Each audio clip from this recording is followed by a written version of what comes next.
Bismillahirrahmanirrahim. Assalamualaikum warahmatullahi wabarakatuh. Innal hamdalillah nahmaduhu wa nasta'inuhu wa nastaghfiruh wa na'udzu billahi min shururi anfusina wa min sayyiati a'malina may yahdihillahu fala mudilla lahu wa may yudlil fala hadiyalah. Asyhadu an la ilaha illallah wahdahu la syarika lah wa asyhadu anna Muhammadan abduhu wa rasuluh la nabiyya ba'dah. Allahumma salli ala nabiyyina Muhammad wa ala alihi wa sahbihi wa mawalah wa la hawla wa la quwwata illa billah. Amma ba'd. Qala Allah ta'ala fil Qur'anil Karim, a'udzu billahi minasy syaithanir rajim. Laqad kana lakum fi rasulillahi uswatun hasanah. Wa qala Rasulullah sallallahu alaihi wasallam, innama bu'ithtu liutammima makarimal akhlaq. Shadaqallah wa shadaqa Rasulullah sallallahu alaihi wasallam. Yang sama-sama kita hormati Al-Mukarram Bapak Kiai Haji Mufti Muhammadi Jamaah Masjid Baitur Rahmah yang insyaallah dimuliakan Allah SWT. Dalam kesempatan yang baik ini, yang semuanya hanya mengharap ridho dari Allah Subhanahu wa Ta'ala, sudah sepantasnya dan selayaknya kita bersyukur kehadirat Allah SWT yang telah memberikan kenikmatan kepada kita sekalian, sehingga pada pagi hari yang cerah ini kita dapat hadir di Masjid Baitur Rahmah dalam rangka untuk salat subuh berjamaah dan juga untuk taklim subuh. Semoga kehadiran kita dari rumah sampai ke masjid ini dijadikan sebagai amal ibadah buat kita semua. Salawat serta salam kiranya tercurah karibaan baginda Nabi Muhammad sallallahu alaihi wasallam yang telah membawa umatnya minadz zulumati ilan nur, dari alam kegelapan ke alam yang terang yang disinari oleh dinul Islam. Bahwa pada bulan Rabiul Awal ini adalah bulan dilahirkannya junjungan kita Nabi Muhammad sallallahu alaihi wasallam. Pada saat masyarakat jahiliyah yang sudah tidak mengenal aturan, yang sudah tidak mengenal agama, dilahirkanlah junjungan kita Nabi Muhammad sallallahu alaihi wasallam. Namun akhir-akhir ini, di minggu-minggu terakhir ini, alangkah sedihnya kita sebagai umat Islam di mana-mana memperingati lahirnya junjungan kita Nabi Muhammad sallallahu alaihi wasallam, tapi dijadikan karikatur yang diizinkan oleh kepala negara, kepala pemerintahan di Perancis yang namanya Macron atau Macroni mungkin kalau di sini. Jadi seharusnya kita menjunjung tinggi, maka kita sebagai umat Islam harus membela, harus ada rasa ingin membalas kepada orang yang menyakiti Rasulullah sallallahu alaihi wasallam. Walaupun ada sebagian umat Islam itu sendiri yang mengatakan bahwa Nabi Muhammad itu kan orangnya pemaaf. Oh, Nabi Muhammad itu orangnya santun. Gak mungkin Nabi Muhammad itu marah. Memang benar kalau Nabi Muhammadnya gak bakalan marah, karena Nabi Muhammad adalah orang yang sabar. Tapi bagaimana zaman sahabat Abu Bakar, Umar, Utsman, Ali, di mana ketika Nabi Muhammad sallallahu alaihi wasallam dihina, maka Umar bin Khattab akan tampil membela agar nama Rasulullah sallallahu alaihi wasallam terjaga.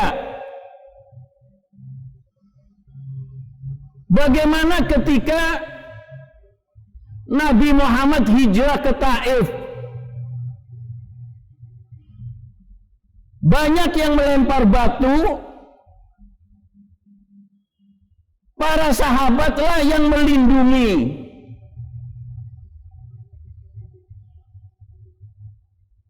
Para sahabat melindungi agar batu itu tidak mengena kepada tubuh Rasulullah sallallahu alaihi wasallam. Ada lagi yang bilang bahwa itu kan bukan, kita kan nggak tahu bagaimana Nabi Muhammad wajahnya, bagaimana kita kan nggak tahu.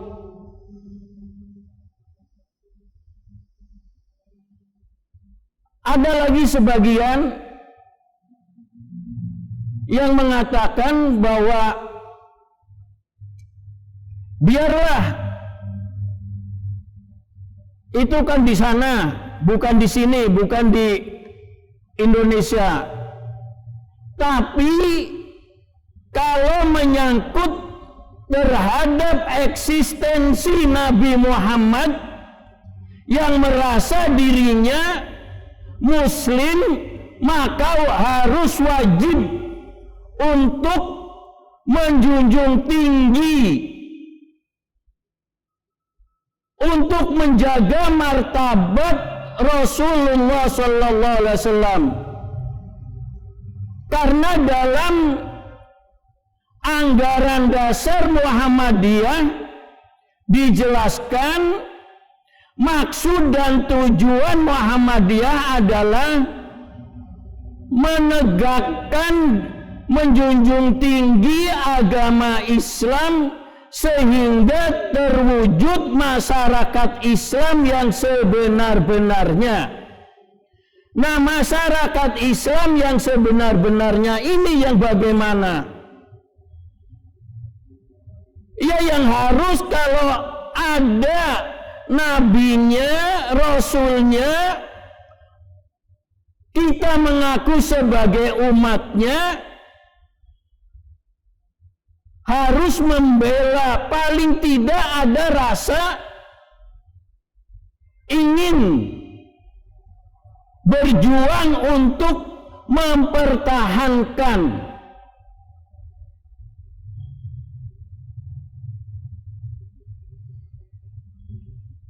Sehingga ada kisah ketika Rasulullah SAW sedang bincang-bincang, sedang duduk bersama para sahabat Di antaranya ada sahabat Abu Bakar, ada sahabat Umar, ada sahabat Utsman, ada sahabat Ali. Tiba-tiba Rasulullah bertanya kepada para sahabat, para sahabatku, para saudaraku, siapakah hamba yang paling mulia menurut Allah? Para sahabat terdiam karena yang bertanya Rasulullah. Semua sahabat terdiam. Tiba-tiba muncul sahabat menjawab, wahai Rasulullah, hamba yang paling mulia adalah malaikat. Kata Rasulullah, ya, malaikat memang hamba yang mulia karena dia selalu menjalankan apa yang diperintahkan oleh Allah SWT. Karena malaikat tidak pernah bermaksiat. Apa yang diperintahkan oleh Allah selalu dikerjakan. Malaikat itu kerjanya bertasbih, baik waktu pagi ataupun waktu sore atau siang. Jadi memang hamba yang mulia, tapi bukan itu maksudnya. Siapa, wahai para sahabat? Semuanya diam lagi. Tiba-tiba muncul satu orang lagi. Yang mulia di sisi Allah yaitu para nabi, wahai Rasulullah. Jawab Nabi Muhammad, bukan itu maksud. Kalau para nabi, ya jelas dia juga mulia karena dia yang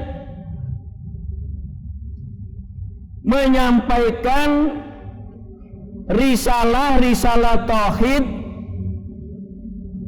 yang membimbing umatnya, mengajak umatnya untuk menyembah kepada Allah Subhanahu wa ta'ala. Bukan itu maksudnya. Kira-kira siapa yang paling mulia? Akhirnya sahabat ada lagi yang menjawab, barangkali kita para sahabat hamba yang mulia, wahai Rasulullah. Kata Rasulullah, ya, kalian para sahabatku mulia. Bagaimana enggak mulia? Kalianlah yang membantu perjuanganku.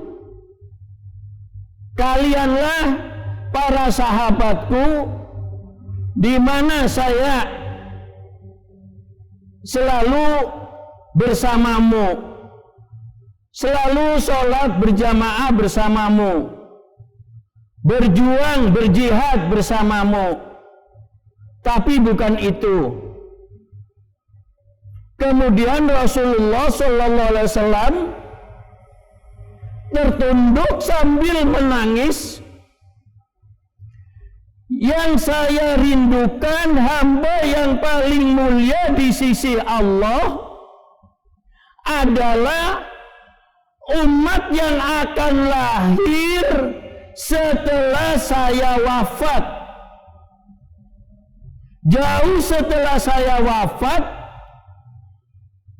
umat itulah yang paling mulia. Karena dia tidak tahu bagaimana saya, bagaimana perjuanganku, bagaimana wajahku, tidak tahu. Tapi dia beriman kepada Allah dan beriman kepada nabinya, dan menjalankan apa yang saya bawa, apa yang saya sampaikan kepada para sahabat. Umat itulah yang paling mulia di sisi Allah. Bagaimana kalau dia hidup zaman sekarang, tidak tahu jauh sebelum sesudah saya wafat aja dia sangat beriman.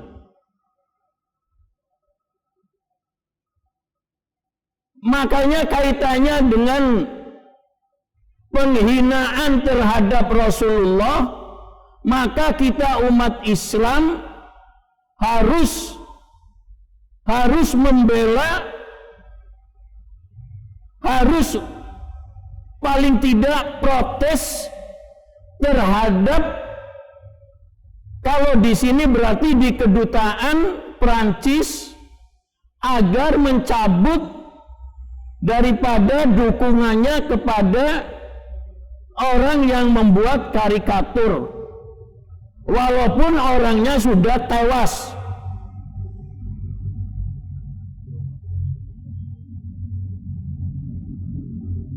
Mudah-mudahan dari kisah ini kita sebagai umat Islam yang hidupnya jauh dari zamannya Rasulullah Sallallahu Alaihi Wasallam bisa memegang ajaran-ajaran Islam. Jangan hanya kita hafal hadisnya, man ahya sunnati faqad ahabbani wa man ahabbani kana ma'i fil jannah. Siapa yang menghidup-hidupkan sunnahku, maka dia adalah tanda cinta kepadaku. Siapa yang cinta kepadaku akan bersama Nabi, bersama Rasulullah di dalam surga. Namun banyak yang diplesetkan, dilecehkan pengertian daripada sunnah. Yang enak-enak dibilang sunnah, seperti mau nikah lagi, mau poligami dibilang sunnah Rasul. Bapak Mukila malam Jumat katanya mau sunnah Rasul. Ini sungguh ironis. Kita sebagai umatnya, umat Rasulullah, tapi mengartikan sunnah Rasul yang senang-senang dibilang ya itu mau ngikuti sunnah Rasul, tapi yang sholat tahajud, sholat witir nggak dikerjakan, tapi di sisi lain bilang mau menghidup-hidupi sunnah Rasul. Jangan diartikan menghidup-hidupkan sunnah Rasul ketika mengadakan perayaan Maulid Nabi saja. Begitu juga kalau perayaan Maulidnya tidak ada nasi kebuli, katanya nggak aci. Nah, mudah-mudahan kita dapat memahami pengertian apa itu menghidup-hidupkan sunnah Rasulullah Sallallahu Alaihi Wasallam. Demikian yang bisa saya sampaikan pada kesempatan pagi hari ini. Semoga sebagai teguran buat diri saya pribadi, dan mudah-mudahan bisa bermanfaat buat semua. Nasrum minallah wa fathun qarib, billahi taufiq wal hidayah. Assalamualaikum warahmatullahi wabarakatuh. Bersama-sama baca kafaratul majlis. Subhanakallahumma wa bihamdika asyhadu an la ilaha illa anta astaghfiruka wa atubu ilaik.